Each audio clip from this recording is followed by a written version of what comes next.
Welcome to episode 33 of the Cycling Europe podcast. My name is Andrew Sykes. Now, before we get going with this episode of the podcast, which will take us on journeys to Istanbul and across Czechia, I'm going to conduct a little experiment, so bear with me on this.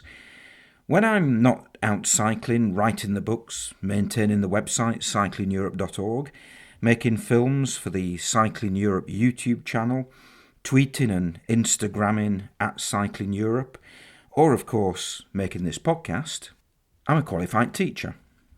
I spent 16 years teaching French in secondary schools in Berkshire and Oxfordshire before returning to Yorkshire in 2015, and I now work as a humble supply teacher in schools near the towns of Halifax and Huddersfield. Many students I teach I might only ever meet once, and the fact that I have an interesting life outside of teaching never gets mentioned. Why would it? Sometimes, however, especially if I've been working in one school over an extended period, the students discover that I have written the books, have a YouTube channel and make this podcast, and they ask me about it. The middle of a lesson is not usually the best time to discuss such things, but I do wonder if the pupils ever actually listen to the podcast or watch any of the videos. So here's my little experiment. If you're a student at Brooksbank School in Elland, the school I attended as a pupil myself, and the school where I've been teaching English for much of this academic year, this message is for you. Come and tell me that you've heard me mention Brooksbank. I'll be impressed that you actually do listen to at least the first few minutes of the podcast. Hopefully you'll also keep listening to the end. The stories you're about to hear may inspire you to plan your own future adventures. So, on with the show. Later in the podcast, we'll be hearing from Robin Watkins, who will be reflecting on his cycling journey through Czechia. But first, we're heading off along the EuroVelos 15, 6 and 13 to Istanbul with cyclists and filmmakers Matt and Harriet Hall. My name is Matt. I'm Harriet. And essentially we cycled the width of Europe a couple of years ago in the summer of 2018. We've been together now for 5.5 years. Yeah, got married last year. And I eventually got Harriet into cycling. We both work in the travel industry, so we always love travel, and we'd never really done cycle touring, I suppose, before. I'd done a couple of shorter long weekends, Wales and Lake District, that kind of thing, and then always commuted to work. This was a brand new adventure for us both, really. Yeah. So you decide to set off to cycle to Istanbul. Now this is, as you said, this is a couple of years ago. This is back in summer of 2018, but you've recently started to make some quite long videos, of which the first one has just been published. That's taking you along the Rhine, and that's kind of probably the section we're going to talk most about in the next whatever number of minutes. But you've also got 2 other videos coming up, I think, one for the Danube section and then one for the bit on the end between where the Danube stops and where Istanbul starts, yeah? That's right. Yeah, that's it. It's been a real labour of love, actually, over the last... Well, lockdown's been good for it because we've had quite a bit of free time, so I decided to make all of our little clip videos and episodes into 3 series. So going down the Rhine and then following the Danube all the way to Romania, and then the last bit, so that bit needs a bit of work on the title, the EuroVelo 13 bit, which we'll come on to. But we set off really just to get a break from work, and because, like I said, we love travel and would love to see more of Europe, and it's a great value way to do it. We did it on a pretty strict budget. We hadn't particularly intended to make a film of the trip. That wasn't the intention, and actually it wasn't really filmed in a way that would create a film or these longer episodes. We'd originally just wanted to record the experience for ourselves and to share with our family and friends.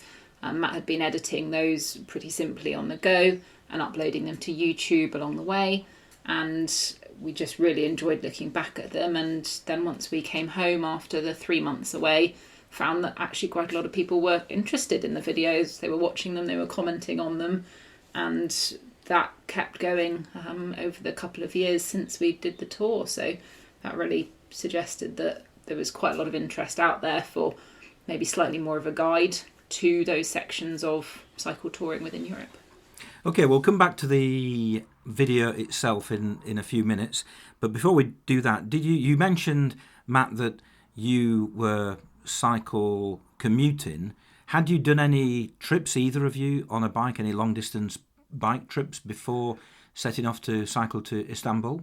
Yeah, so my cycle commuting was pretty typical around London, wasn't very far each day.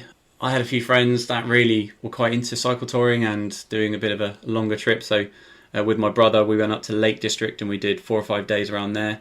And then we did a north to south in Wales. And that's the first time I kind of bought panniers, and I felt this is something I really enjoy. This is really good fun. And again, it was quite good value holidays, long weekends. And I was really inspired by some books, and I know you've mentioned before in your podcast as well, but Mark Beaumont's books and his movies on the BBC, I think they came out, I guess I was maybe early 20s, and I watched those, that what was it called? The Man Who Cycled the World. And I was really, really inspired by that. I thought that looks so fun. So we went off and did a couple of those.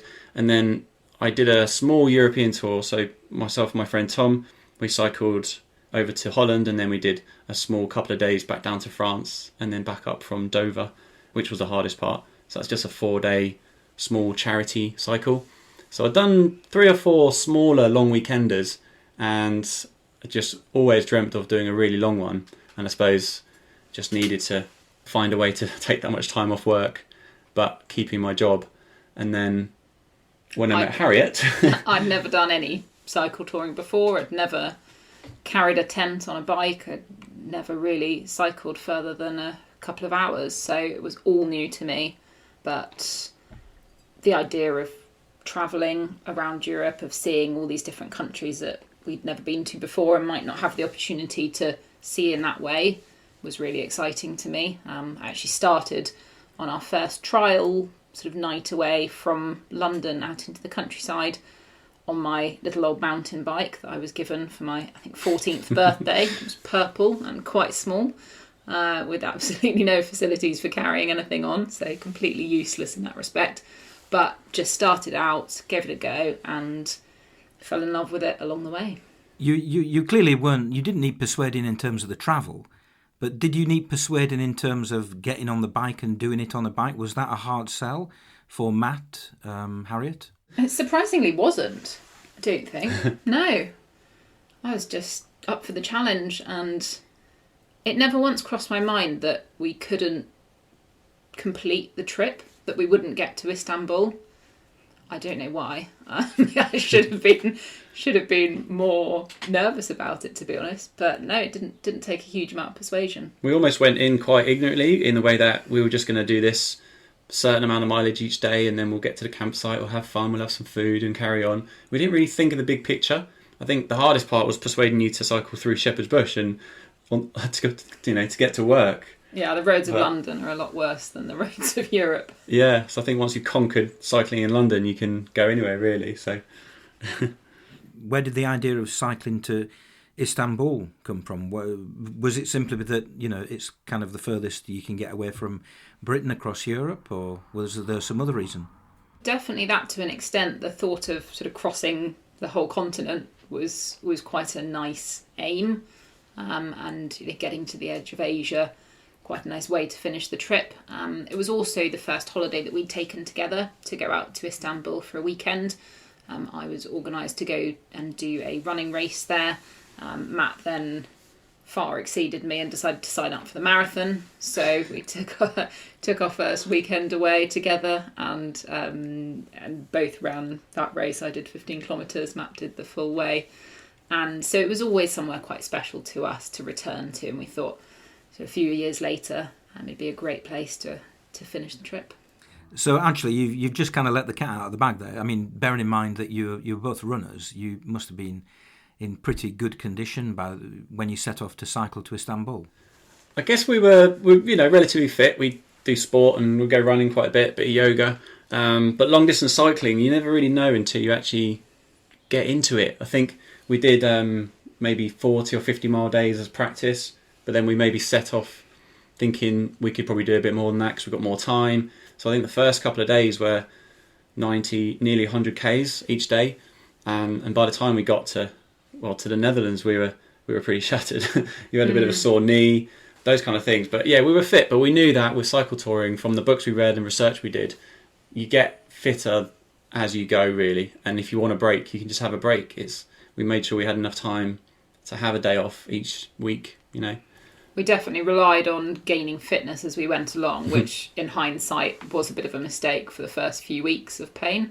But, we didn't have all that much time to do a lot of training. We were working right up until a few days before we left. So we just thought it was all part of the journey.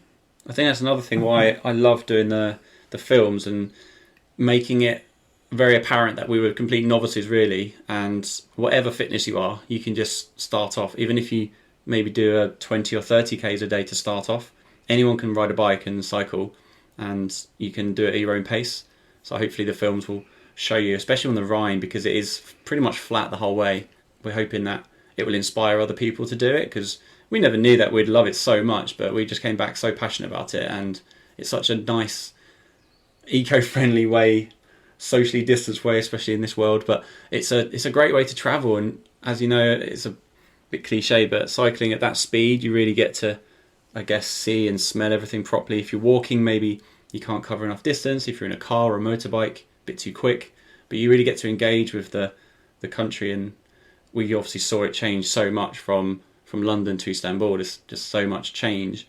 And it's not actually even that gradual. We found it change so quickly from Western to Eastern Europe, and then when we went up into the mountains, that was some pretty spectacular cycling. So the trip had everything, really, but I digress. We're going to hear 4 clips, I think, from the video, and that's probably a good point to listen to the first clip, which is right at the start of the video, and you are introducing yourself and you're just explaining your plans for the course of the next few months.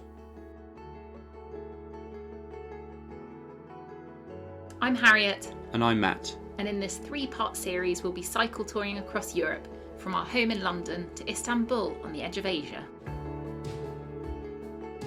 And in this first episode, we cycle from our home in London to Harwich, where we take the overnight ferry to the Hook of Holland and continue up to Amsterdam. We then head south through the Netherlands and join the EuroVelo 15 on the River Rhine and continue into Germany via its spectacular Rhine Gorge and numerous castles, before reaching the stunning city of Strasbourg in France and beautiful Basel in Switzerland. Here the river heads east to the dramatic Rhine Falls, then briefly into Austria and Liechtenstein, before ending this section of our journey in Chur, Switzerland. So that's you starting the journey, starting the video for the first part of the journey all the way to Switzerland-ish. Now, in terms of preparation, in terms of things like camping, in terms of the bikes, did you have all the equipment that you needed, or did you have to go out and kind of equip yourselves prior to the trip?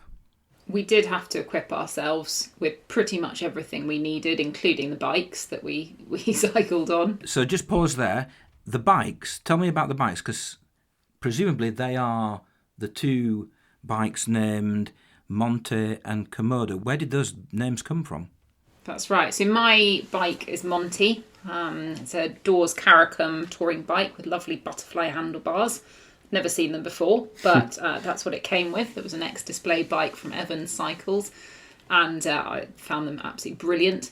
The name Monty was just a name I liked from one of our previous trips. We'd visited Montenegro and had done a bit of cycling there, and so that was a pretty straightforward name for me. My bike is still is. It's a Fuji touring bike, and it was also an ex-display from Evans Cycles. That we found worked really well because we didn't know if we're going to cycle much in the future, etc. So we didn't want to spend thousands on a bike. So we kept on looking on Evans Cycles for ex-displays.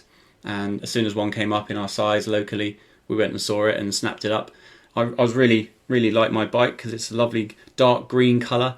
I thought it looked quite nice and had good reviews. And I called mine Komodo. We both work in travel, as we said, and we met once in the Komodo Islands on work, which sounds terrible, but it was good times. So we had really good memories from Komodo, so I decided to call it Komodo as well because it's green as well. So and in terms of things like camping, in terms of cooking, things like that, were you I mean, you work in the travel industry. Are you used to 5-star luxury hotels?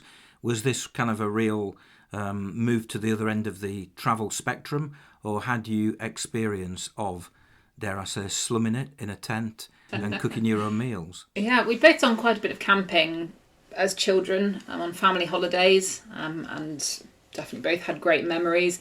Stayed in a fair share of very nice hotels around the world, but haven't paid for those ourselves for the most part. So that's always part of the perk of the job. But no, we did have to invest in all of the gear that we took, because we spent about 2 years planning the trip while we were waiting to get our joint sabbatical signed off as well. We had quite a bit of time to buy individual pieces, and we spent a lot of time doing research about which tent we'd buy, which stove we'd buy, to make sure it was the right fit, it was the right sort of weight, and would be flexible enough for the whole trip. So we did have to buy pretty much everything we needed, but we actually loved the camping part of the trip.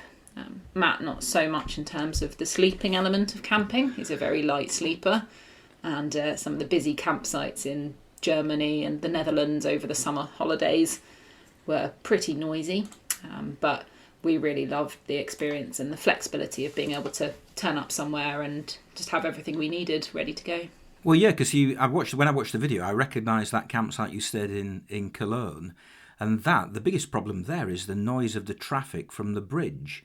I remember staying on that campsite and it just being the roar of traffic all night long from the bridge I think it was just to the south of Cologne. Yes, there's always something at another campsite. We had a lovely riverside spot with nobody else around us, but a ship turned up in the night and decided just to hang around right in the middle of the river all night, making lots of noise, so you can never quite tell. Yeah, I don't mind a bit of white noise to go to sleep to, but that was a huge tanker just at the start of the Rhine, and it was just so noisy, wasn't it? And that stage in July as well, it's nearly 40 degrees, so it's quite hard sleeping in a tent, and especially when you're tired, you just want to have a good sleep. And I think the worst one for me really was in Germany at the Bodensee, when there was just so many families on their school holidays, and they were there just for a few nights, having a great time, staying up late, TVs in the tents, that kind of thing, really loud, and I found it quite difficult, which was why maybe once, sometimes twice a week, we had a cheap hostel or a hotel just to get a really good sleep and charge batteries and that kind of thing. But I loved camping. I loved the whole idea of it. I just didn't really sleep very well on a camp bed. I got better as the time went on, but part and parcel really. Yeah. I mean, I love camping, but yeah, I can think of some examples where I've been. I remember one place in Spain where it was just full of kids, and I was furious, and these kids just wouldn't go to bed. And I'm thinking, what kind of parents are you? These kids were running around at midnight, and there I was, knackered after cycling God knows how many kilometres, and all I wanted to do was sleep, but I couldn't because of the racket from these kids. And yeah, I felt like putting my kind of teacher hat on, going round and reprimanding them for being bad parents. But anyway, now you actually in the video you say, or you confess, although it's a good confession to have, you are foodies and you particularly appreciate good food. And we're just going to listen to another clip where you're talking about the food that you prepare as you are cycling. Knowing the importance of a good hearty meal and being able to make a cup of coffee in the morning, having a decent, reliable stove was a must, and we went for the MSR Whisperlight Universal. Whichever stove you go for, we really recommend a few trial runs before you set off. This lightweight, hard-wearing stove took both gas and petrol, which later on in Eastern Europe became very handy.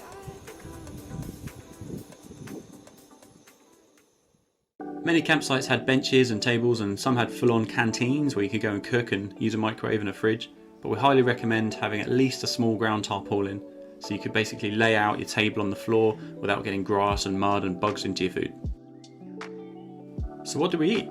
The staples of our diet changed throughout the trip, but I'd usually wake up first and get some water boiling for our morning coffee, and then boil up some more for porridge. I'd make it a bit tastier and more nutritious with whatever we had, usually sultanas, peanut butter, and some fruit. This we found sustained us a lot more than eggs and bread, and was easier to transport with no real risk of it going off. For dinner, we'd usually stop at a shop by around mid-afternoon, pick up some fruit and things for a snack, and then just basically buy whatever's on offer. The most popular options were, as I've already said, the famous smash with pork steaks and red cabbage, my all-time favourite, or making chicken fajitas, making spag bowl, cheesy tuna pasta, cheesy vegetable pasta, chicken pesto pasta, and a very hearty goulash from a tin. Goulash. Leftover tomatoes and mushrooms, and also peas and carrots from a tin. Most campsites also had a little shop for backup food, as well as ice cream and a fridge full of local beer and wine. Now, I have to say, I'm not brilliant when it comes to cooking and cycling and camping. My diet normally consists of fresh pasta and pesto, and that is kind of what I eat repeatedly. But you had a really wide range. We just heard it there. You had a really wide range of things that you ate. Was that kind of a difficult thing to achieve, that quality of food? It wasn't really, for the most part, particularly in Western Europe, where we did have very easy access to supermarkets, inexpensive food, and quite a range. We are definitely foodies, and I suppose that was one of the elements that I wasn't prepared to compromise on. While cycling and while camping, I love to cook and we love to eat, and we wanted to make sure that while we were going to be fueling ourselves, that we'd also want to have some really nice food along the way. So it was always something I looked forward to. We did eat a lot of porridge for breakfast, sandwiches for lunch, but that evening meal was always a bit more adventurous, and actually trying to cook something slightly more elaborate with £2 on a single stove was a bit of a challenge, but quite a good fun challenge at the end of the day. And I definitely think that's where we had our bit of luxury along the tour. That's where we splashed out a bit, is on a nice meal on occasion, once or twice a week in a nice restaurant or a cafe, somewhere where we could try the local food, because that's something that we really enjoyed in each different country along the way. You need it, don't you, when you're cycling? You just get so hungry, like I said, and I'm very lucky because Haz is an amazing cook and can just rustle something up out of pretty much nothing. So it was never in doubt, really. But yeah, we did eat really well, and you do need it. You do need your calories and your vitamins and vegetables and things. So it was a vital part, and it just became second nature, really, to pick up something in the afternoon, whatever's on sale in the meat department maybe, or the vegetables, and just make something really tasty, usually with a bottle of wine somewhere. Did you ever invite any of your fellow cycle tourists round for a dinner party on your lavish food? That's a great question. We didn't actually know. We were possibly a bit selfish cooking for ourselves. We did have a great experience in a campsite just outside Zurich, where the elderly couple in a very large tent and caravan had noticed our meals getting more elaborate the few days that we spent there as a bit of a break by the beautiful lake in Zurich. And they actually offered us their spare camping chair and table so that we could have a proper sit-down dinner, which was very sweet of Small them. things. There's a really nice comment on the video on YouTube. Wrote it down if I can find it. Somebody has said, "It was great to see cycle tourists using a campsite rather than wild camping," which I think is quite nice, because you do tend to see lots of things on YouTube where people do it in a very kind of minimalistic way, and they kind of, they'll find a bush or a rock to sleep under and things like that, which is kind of very exciting and very adventurous, but it doesn't actually reflect probably the reality of the majority of people who go cycle touring. Did you have quite a good budget to spend on a daily basis, or were you just very good at, buying good quality food on a relatively small amount? We did set a budget for ourselves just with what we'd saved for the trip, although we really didn't know before we set out how far that would go. In Western Europe, particularly through to France, Germany, the Netherlands, we found that we spent a bit more than we'd intended to, and that was about €75 per day for the two of us. That covered all of our food and extra sightseeing and camping, which we did primarily stay in campsites throughout. In Switzerland in the summer, you can easily pay €40 for a piece of grass in a campsite, so it's not great value.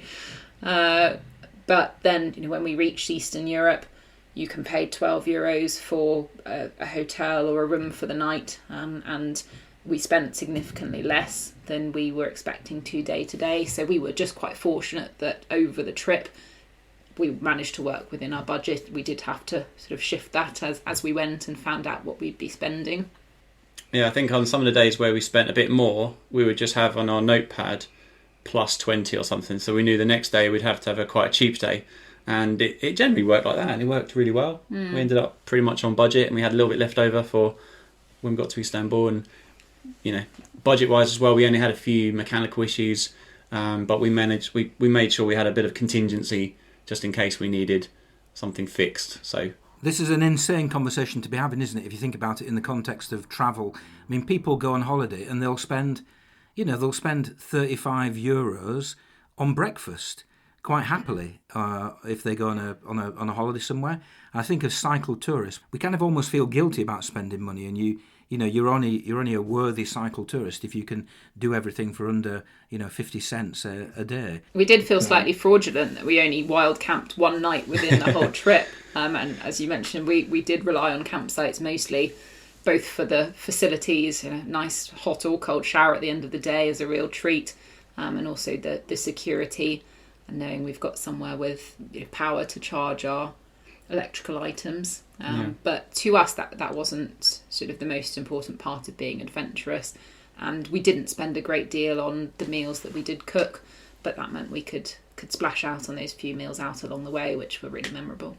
Well, just on that point, that brings us nicely to the next clip, because here you are cycling down the Rhine. I think you've just been to a campsite and you've thought, that doesn't look very nice, and decide to keep cycling. So let's just hear the commentary of that little bit of the video. Very tired now. It's been a very hot day, and we just got to the campsite. It looked absolutely awful. We're fortunate enough that there's quite a few campsites around, so you can pick and choose sometimes. Decided to carry on another 8-9k. Looked on the map, and there's another campsite coming up here somewhere in about 4k's time. It looks really nice. They mentioned wine straight away on their website, so bodes well. Completely changed as well. The whole landscape's changed. It's all really, really flat now, and the riverbed is huge. There's lots of islands and little inlets and things. Compared to about 2 hours ago, and we're going through the most amazing gorges. So it's been one of the best days scenically, that's for sure. We'll be back with Matt and Harriet Hall in a few minutes. The monologue in this episode of the Cycling Europe podcast comes from Robin Watkins, who has travelled extensively in Europe on his bike, but here he's reflecting on the time he spent travelling through the Czech Republic, or as it's now called, Czechia. Hi, I'm Robin. I live in London, and I've been cycle touring with my partner Erica since 2013. Our first experience was cycling from London to Paris, and we were bitten by the cycle touring bug so much that the next year we packed in our jobs and headed off on a 4-month adventure, taking a rather scenic route from Bordeaux in southwest France to the channel port of Dunkirk. On our journey, we cycled as far east as Vienna before turning north, heading towards Hamburg and eventually home. In total, we travelled through 7 countries and rode over 6,000 kilometres. Our trip took us on many well-known and popular cycling routes, but we also spent time a little off the beaten track. One of the countries we visited was Czechia, previously the Czech Republic, where we spent 2 weeks crossing between Austria and Germany. To give an indication of our route, we entered the country almost due north of Vienna, then started a clockwise loop, tracking close to the border with Austria and eventually the border with Germany. We then headed inland towards Prague. From Prague, we rode north, crossing into Germany alongside the River Elbe. I'd like to share my experiences of Czechia in the context of the 4 things that I think make for a good cycle tour. Firstly, and most obviously, good cycling, ideally on cycle paths and quiet roads. Next, interesting places to visit, places that aren't on the usual tourist trail. I like to experience the local culture through food and drink, so I want to have plenty of opportunities for both. And finally, it should be easy to find somewhere to stay, either camping or B&Bs, and ideally not too expensive. So let's start with good cycling. A particularly pretty stretch of cycling was after the popular tourist stop of Český Krumlov in the southwest of the country. Here we climbed into the Šumava National Park, which runs just alongside the border with Germany. It's the largest national park in Czechia, and a network of cycle paths crisscrosses the area. We followed Route 33, which takes quiet roads, forest trails, and even one or two cobbled sections up through the park. The cycling was quite tough, as we had to haul our heavily laden bikes up several climbs, at one point reaching close to 4,000 feet. On one of the steeper sections, we discovered that the Czechs prefer to ride in one direction only, downhill, and use the bus to get their bikes to the top. We eventually had our own version of this, descending for almost 30 kilometers as we left the park heading towards the city of Pilsen. We really enjoyed our time in the Šumava, riding through dense forest where locals were picking mushrooms and alongside mountain streams. We even read that the area has a population of lynx, although unfortunately we weren't lucky enough to see any. Next, interesting places to visit. There are a number of pretty towns dotted along the southern edge of the country, including tiny Slavonice, which is situated on an old trade route between Prague and Vienna.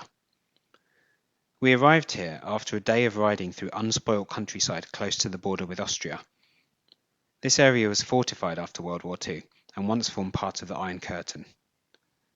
The Renaissance buildings in Slavonice's main square date back to the 16th century and are decorated with sgraffito, a technique which involves scratching the outer layer of the building to reveal a contrasting colour underneath. It's used to draw intricate designs on the buildings, including artwork and scenes from the Bible. We spent the night here, dining at a cafe whose breakfast menu included a Cuban breakfast, a curious combination of a shot of rum, a cigar, and the loan of a picture of Fidel Castro. Although we picked something else, I'm sure that this would be a great way to kickstart a day's cycling. Ride 20 miles north of Slavonice, past fields of corn and forests of strongly scented pine trees, and you'll find Telch, one of the prettiest places we visited on the entire trip. Larger than Slavonice, the main square is packed full of more 16th century buildings, this time in pastel shades of blue, yellow, red and green. Many have gabled roofs, with colonnades at ground level, and shops, bars, cafes, restaurants, and even our B&B contained within. We visited Telch during the town's annual folk festival, and took some time out of cycling to spend the afternoon soaking up the atmosphere, watching music and theatrical performances taking place in the main square. The next thing I enjoy is good food and drink, and if you like to finish a tough day's cycling with a glass of something cold, then Czechia does not disappoint. Czech beer has a great reputation worldwide, and we were lucky to stay in 3 towns with links to the brewing industry: České Budějovice, Třeboň, and Pilsen. České Budějovice is home to the Budweiser Budvar brewery, and having set our sights on a tour, we cycled 20 miles through absolutely torrential rain in order to get there on time. The tour covered all parts of the brewing process, including a very clever closed-loop recycling program, where returned bottles are cleaned and relabeled before being filled with beer and dispatched nationwide. But by far the best part is getting a nice cold sample in the cellar, where the beer is matured before being bottled. This more than made up for us getting soaked to the skin on the ride there. Those who prefer wine are also well catered for. Our first night in Czechia was in Mikulov, 2 kilometers from the Austrian border. It's another pretty town with a huge castle overlooking the centre. Mikulov is close to the main wine-growing areas of the country, and we spent an enjoyable evening on the terrace of a cafe tasting a selection of crisp white wines produced in the local area. Finally, accommodation. Up until this point, we've been camping as much as possible in order to stay within our budget, but we found campsites to be few and far between. Wild camping isn't really our thing, so we ended up staying in more B&Bs and pensions than usual. Not necessarily an issue, because they were well priced and good quality. We never struggled to find a place for the night, but generally booking online worked better than through tourist information centres. However, after a while, we started to get tired of finding accommodation every evening, and longed for the quiet simplicity and lower cost of camping. On one day in particular, we found ourselves riding in temperatures of over 30 C with a fierce headwind to zap our energy, and in the early afternoon we were feeling low and lethargic. To brighten our mood, I found a campsite on my phone, and we took a detour with the intention of spending the night there. The detour involved a long climb, and you can imagine our disappointment when the place I found turned out not to be a campsite, but a children's holiday park. Given the trouble riding there, we did not take this news particularly well. On the way to the campsite, we passed a hotel. As we retraced our steps, we stopped outside and decided to ask about a room. It turned out that they did have a room available, but there was some kind of event taking place that evening. As we don't speak Czech, we weren't sure about exactly what was happening, but didn't really want to ride further to find somewhere else, so we took the room on offer. The event turned out to be a concert from a local rock group, and we ended up spending the evening listening to the band, drinking, dancing, and hanging out with a crowd of Czech rock fans who certainly didn't expect to find a pair of English cyclists in their midst. I hope this gives a good overview of our experiences in Czechia. Unlike other parts of Europe, we didn't come across many other touring cyclists. Only 2 sets in the entire 2 weeks. We met 2 guys from London who had just set out on a very long ride to Vietnam, and a German couple who spend a few weeks each year cycling the EuroVelo 13 Iron Curtain Trail. I hope that our experience shows that the country offers plenty of excitement for touring cyclists, from pretty towns to national parks, and I hope that it might encourage you to consider it for your next trip. Thanks, Robin. That was an excellent insight into cycling in one of Europe's landlocked countries. If you'd like to record your own monologue for the podcast, please get in touch by emailing podcast@cyclingeurope.org or by sending a message via social media at Cycling Europe. Now back to Matt and Harriet, who are continuing their journey to Istanbul. Okay, so the first video, as I said, is mainly about the Rhine. In fact, it's all about the Rhine, I think. What were the highlights of cycling down the Rhine? I think for us, the highlights, well, the first one was reaching the Rhine. That was pretty special. It took us a few days to ride from London to Amsterdam, where we had a little break because we were sore and we just wanted to enjoy Amsterdam before we really started.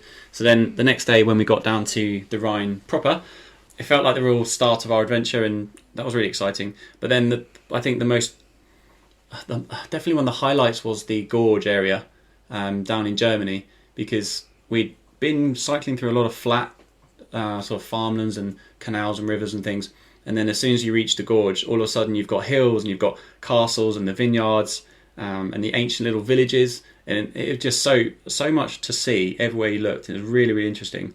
It was hard not to just keep stopping and taking photos or video for me, but that was quite spectacular after going through quite flat lands. We then also really loved the Alps. I haven't really done much of a sort of skiing heritage or anything like that. I've only been a few times, but because cycling on the Rhine is mostly flat, as soon as you get to Switzerland, all of a sudden you've got the mountains in the distance and you feel like, where is this route going to take us? We eventually got to Liechtenstein and we decided to pop in, almost to tick a country off, but the Rhine does go through there and so does the EuroVelo 15, so we thought, let's go and have a few nights there in a campsite.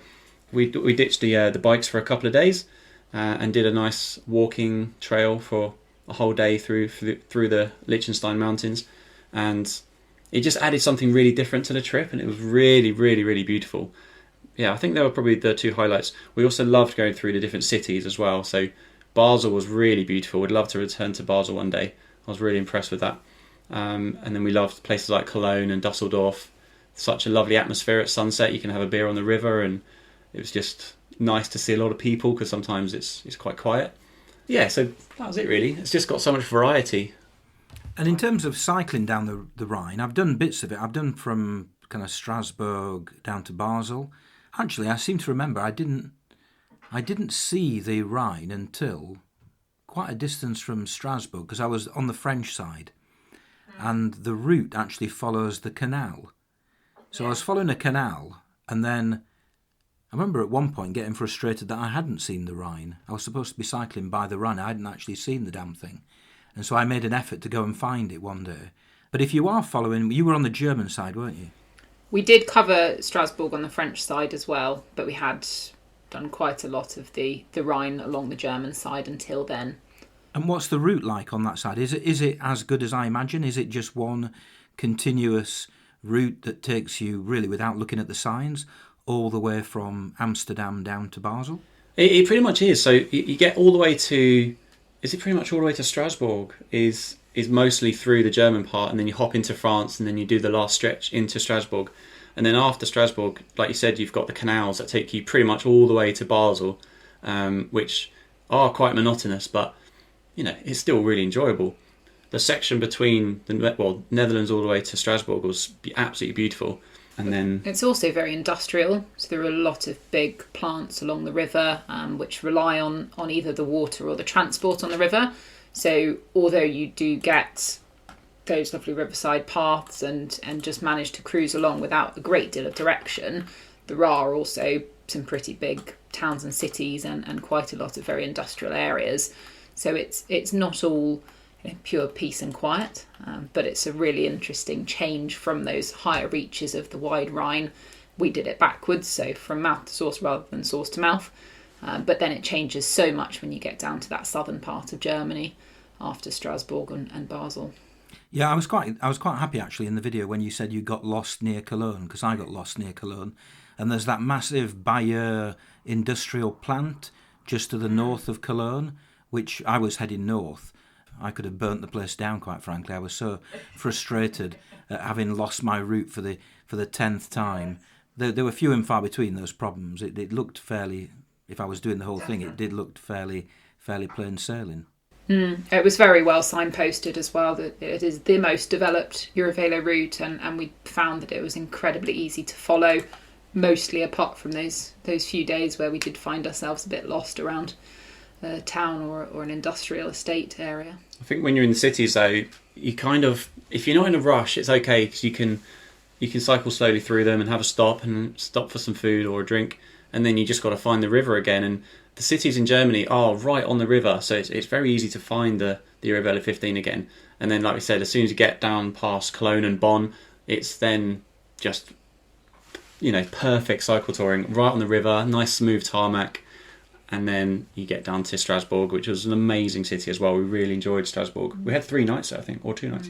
But we really enjoyed our city stopovers, because it kind of gave us a break, but also got us excited to get back on the bike again. Yeah, it's a nice contrast, isn't it? Being able to visit the cities and then escape again into the countryside. Are there any bits of the route that actually you regretted and you thought, I think we could have done better there if we'd gone somewhere slightly different?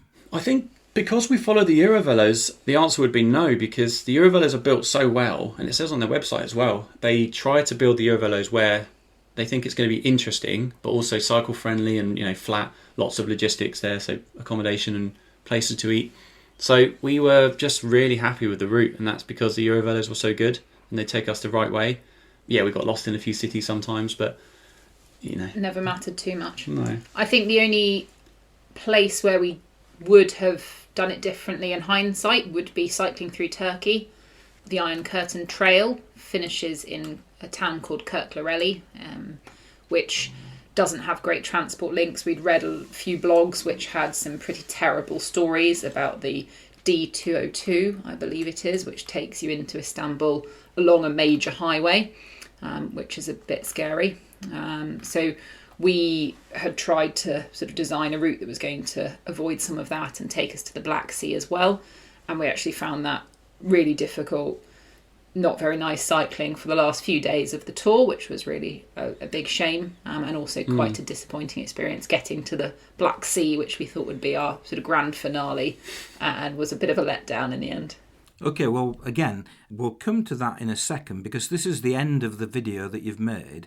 You've arrived in Liechtenstein, and I think you've decided to stay there for a few nights before heading or continuing down the Danube. So let's just listen to this very end bit of the video. We found the Rhine route very manageable and, as you've seen, incredibly enjoyable. We did benefit from having glorious weather and minimal bike issues over these 4 weeks. This certainly changed as we headed towards the Balkans. You can continue to the source high up in the mountains. We chose, however, to cycle to Reichenau, where the 2 Rhine tributaries meet, the Vorderrhein and the Hinterrhein, thus making this the official start of the River Rhine itself. We have loved the Rhine cycle route and we're incredibly impressed with the organisation of the EuroVelo 15, from its excellent signage to its choice of route. And we really hope this film helps to inspire others to take on the ride. Whether you head upriver like we did, or from Switzerland to the Hook of Holland, we're sure you're going to have the most incredible ride. Our journey now continues through Switzerland for a little holiday with Harriet's family, before we ride up to the source of the Danube and head east towards Romania, then south to Istanbul. You've now got as far as Liechtenstein. You've done about a quarter of the route that you intend doing, something like that? Yeah, that's about right. So, right, tell us about the Danube. Tell us about the Iron Curtain Trail. So we finished in Switzerland at the end of the EuroVelo 15, and then we had a couple of days break with Harriet's family because it was her dad's birthday, and it was a really good little breather. Again, I could have a nice bed for a night rather than on the camp bed, so that I enjoyed that. And then we cycled from Zurich up to Donaueschingen, which is the source of the Danube in Germany, and it's where the EuroVelo joins. So the EuroVelo 6 joins from, it goes from all the way from the Atlantic coast in France, all the way to Romania on the Black Sea, and we decided to start at the source and then cycle all the way to Romania. And the EuroVelo 6 is really, really well developed, so it was, again, quite easy cycling, quite flat, and had lovely campsites and that kind of thing. And then we entered through Austria, and then we went all the way through, went into Bratislava, which is the first kind of Eastern Europe section that we did. And then that goes down into Hungary, and then Hungary was just a huge, big plain. It was a vast openness of nothingness, wasn't it? Very hot, very flat. Very, very hot and flat. And then that took us down into, briefly into Serbia, before we finished our section in Romania. We found this route really interesting. I'm glad that we'd done the Rhine as a sort of great introduction and almost training, as over sort of 3 weeks we'd really got to grips with cycling those sort of distances day to day and setting up camp each evening, what food we needed. And so the first half of the Danube, Germany, Austria, was really comfortable, but then we really felt like we were getting into much more adventurous territory. Slovakia, Hungary, then into Serbia. What do you mean by adventurous? I mean, how was it different? Was it the campsites? Was it the lack of amenities? Was it the fact that you couldn't get your nice ingredients for your lavish meals? All of those things. The camping facilities were much fewer and further between. Actually, in Hungary, there are a couple of really nice little locally run, what I imagine are actually people's back gardens, where they had a room or a couple of tent spaces. But really further on from there, we found very few campsites available in Serbia into Romania. So we had to become much more reliant on planning ahead. We also didn't speak the language in any of these countries, so even navigation became more challenging. Buying food day to day was less familiar. So it felt much more exciting to us, which was great, but it definitely was a bit more challenging day to day in terms of how we needed to plan and organise ourselves. And you mentioned wild camping earlier. Where did you actually do the wild camping? We always managed to find some accommodation on the EuroVelo 6 somehow. There's always somewhere to stay. But then the EuroVelo 13, it's a lot more rogue, isn't it, really? There's a lot less accommodation, but there's just a lot less villages and towns as well. There's really nothing sometimes, up in the mountains especially. And there was one morning where we looked at our map and we knew it was either going to be a really big day or we'd stumble across something. We saw on the internet, just looking on Google Maps, that there might be accommodation. And then when we got there wasn't anything, and it was getting to about 4 or 5 o'clock. And by then we'd normally like to have a campsite set up or in a cheap hotel or something. So we thought, right, this is the night. We're going to do it. We're going to be real cycle tourists, as you call it, and go for a wild camp. We were in the middle of nowhere in the mountains of Bulgaria, so there were plenty of opportunities for sneaking off into a field. It did turn out to be the coldest night of the trip as well, of course. So we woke up in thick frost, but all part of the fun of it. Yeah, it's absolutely freezing, wasn't it? And I remember the morning, it was so cold that after we made our porridge, my feet were so frozen from the night because my sleeping bag wasn't very good. And we put the porridge bowls on the top of my feet just to try and thaw my feet out. And then the bikes were both frozen solid, so we just had to kind of walk them for a bit. But it was a really great experience. I mean, again, I didn't really sleep much because I was a bit paranoid and I thought I heard people or pigs, and you never know, and they always give you horror stories, but everything was fine and you slept right through, didn't you, again? That is not my idea of cycle touring, and I can imagine myself in that position. I would be really outside my comfort zone. Did you feel uneasy about that whole situation? Yes, definitely. I was quite cautious. I wanted to get the lights or our one little solar lamp off by the time it was dark. We had someone walking along the road nearby a bit later on.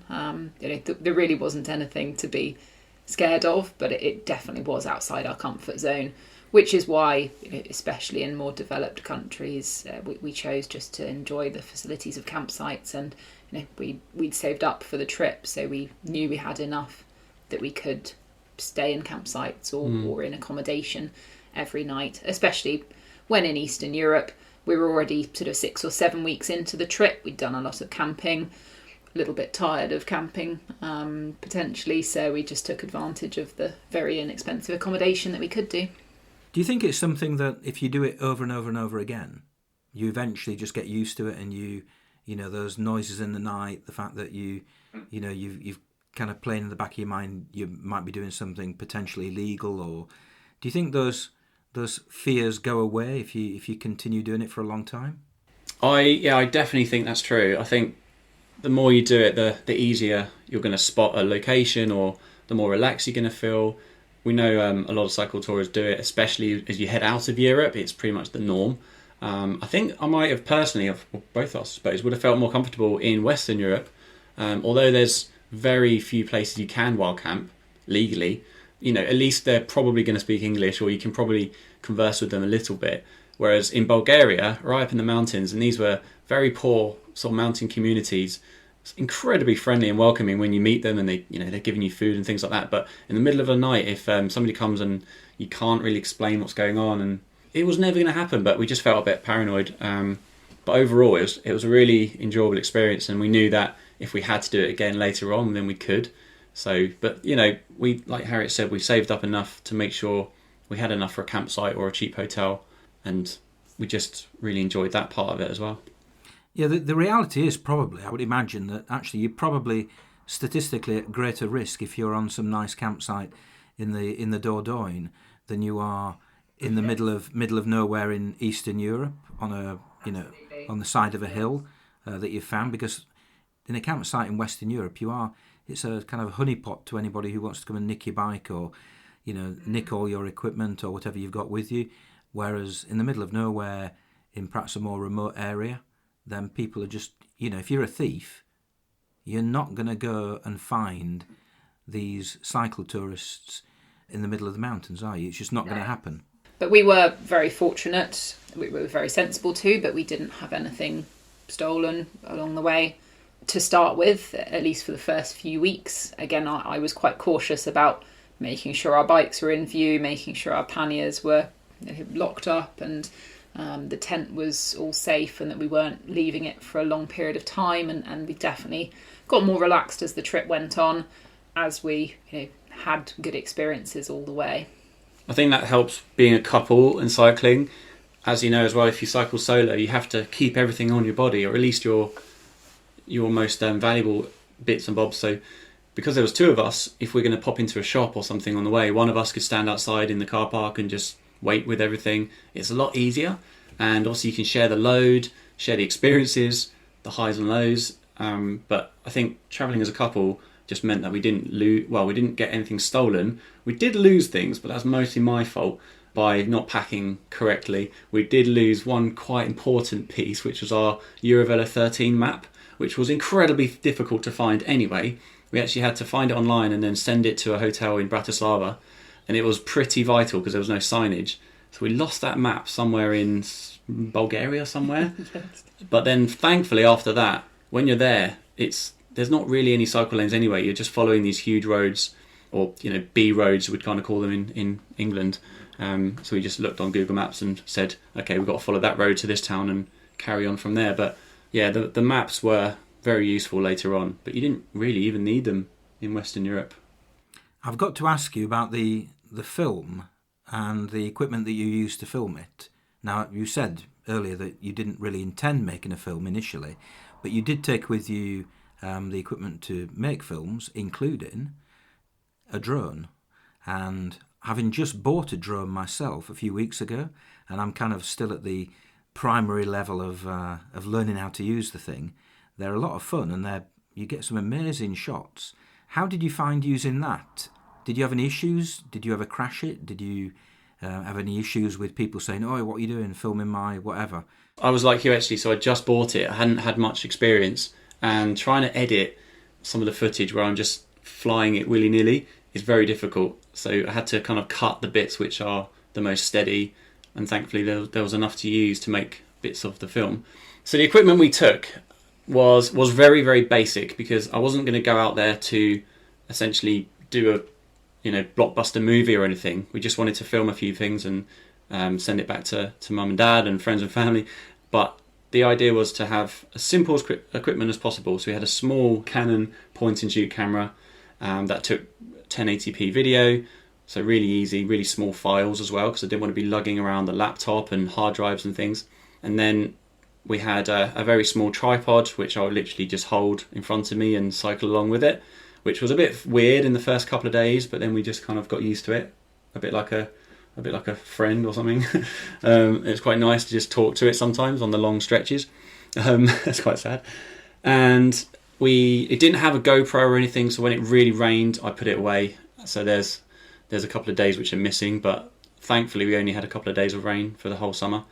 And then the drone. So we had a DJI Spark drone, which I don't think they make them anymore, but essentially it's a very small drone, and we were able to power it by an external power pack. So we didn't have to go to a plug socket or anything. So if I popped it in the air for a few minutes, I could then just have it charging in the back of my pannier. So it was really convenient, really easy, and it didn't weigh anything. It was only as big as my hand really, so it didn't take up too much space. And it was generally really enjoyable to get it up and have a look and see what the scenery was like from where we are, and especially when we're going along the river and you've got a lovely cycle path. It's pretty spectacular, and especially up in the mountains in Liechtenstein and down in Bulgaria. I'm really, really happy we did take it. And then to actually edit everything and store everything, all I had was a Samsung tablet, and we found that was more than we needed. So I had a free app to edit everything together with. Now I'm back home, I've got a PC with some editing software for the movies, but on the go, I found it really simple just to pop in the clips and edit something together. And we didn't do any voiceovers or anything like that. It was all just very organic, I suppose. What were the problems that you had with the drone? Yeah, so the drone isn't with us anymore, so RIP the drone. We had a few instances where we lost it for a bit and then it came back, which was very nerve-wracking to say the least. But then in the last day, basically, so we got to Istanbul and then we had a few days off, so we went to Cappadocia, which was this incredible landscape of all these limestone casts and caves and just a beautiful landscape. So I did a bit of filming there. It was really windy and I knew it was on the limit, and normally you can just press a button which says return to home. So I was sending it home, but I think it just caught a really big gust of wind and it just flew off. And normally it would go up high to get away from some wind or something and then come back. So we were waiting there for 3 or 4 minutes thinking, okay, battery's probably going to die now. And then we lost signal on my phone. I didn't have a remote control or anything, I just controlled it from my phone. And we were looking out there in the distance, like this beautiful landscape, and just thinking, it's gone, what are we going to do? Just never came back. It just didn't come back. I think it found its home. It's just like, I'm done with you now. You've used me too much. I'm going to stay in Turkey. We did then try to find it for the next few hours, driving our tiny little hire car all over Like this 4x4. moon crater scenery, and nearly breaking it in the process. And we never found tiny little drone. So some still Turkish there. farmer's got it now, and he's got that last day of footage. But luckily, I always backed up the footage every day, so I didn't lose anything else. I just lost that last day, which would have been really cool ending. But yeah, got everything from the cycle. But Did you ever manage to film yourself while you were cycling? we did. I found it really difficult. There's these sort of manual modes, automatic modes, where you can put it up and you can do a spiral or something like that. But when you're cycling, it was quite a cheap drone compared to some of the big ones that people have got. The tracking device wasn't too good on it, so Sometimes we'll be cycling and it'll be tracking us, and then it'll just stop and go somewhere else. So for the videos, all I needed was 1 or 2 seconds sometimes, so I managed to get some clips of us. But the best way I found was to just put it up high and then just cycle straight and then just have it film. That was the easiest way. But we did do a few times where I had the bar bag and I had my phone on top of the bar bag. Harriet would tell me if something was coming, but I'd be looking down on the phone trying to fly the drone as I'm cycling. But the master of cycling and drone flying is, of course, Ryan Van Duzer, and he has commented on your film. He has said, well done, I want to do this route someday. So he must be impressed. So well done, you've managed to impress Ryan. I interviewed him for the podcast a few months ago. He's a really infectiously enthusiastic chap. You've clearly convinced him that you're up to standard when it comes to using a drone. So yeah, we're pretty proud of that one. You've pinned it to the top, haven't you? So yeah, exactly. You can tell I'm really proud of that one. So yeah, well, I absolutely love his channel as well, and I really enjoyed your podcast with him, and it's really cool that he's watched our video too. So Istanbul, you eventually got to Istanbul. Did you kind of party all night long when you got there, or did you just kind of collapse in a heap in a 4-star hotel? Yes, the latter, and I think it was a 2-star hostel, but we did get a private room, which was fortunate because I got quite unwell at that point. Bit of a dodgy tummy. I think it was more so just the stopping cycling after 3 months and having quite a lot of rich food and relaxation. I don't think it agreed with me very well. So had a few days off to recover once we'd arrived in Istanbul. Went to Cappadocia for a few days as a little mini side trip, which was great to see a little bit more of Turkey while we were there.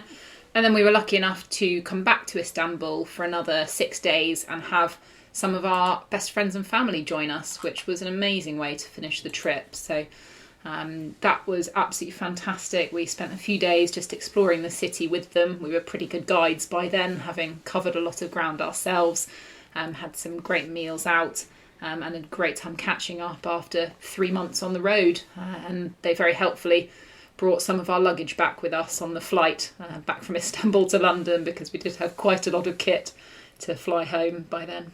So that all begs the question: where next? Are you gonna persuade your employers to give you a year off and cycle around the world?